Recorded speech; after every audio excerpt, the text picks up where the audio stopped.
нас в Конгрессе идея такого формата, она тоже родилась давно. Так же, вот, как и Дауд, мы смотрели знаменитый, популярный уже YouTube-проект «Арзамас», и где историю древних цивилизаций там умещают буквально в несколько минут увлекательного видео.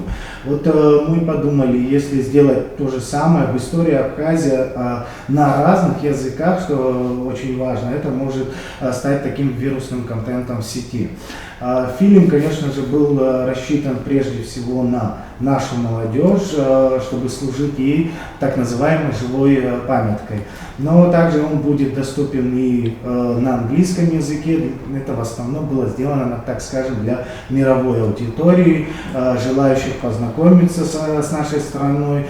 Если говорить честно, качественного информационного контента об Абхазии на английском языке в сети катастрофически мало. То есть такую задачу тоже решает этот фильм.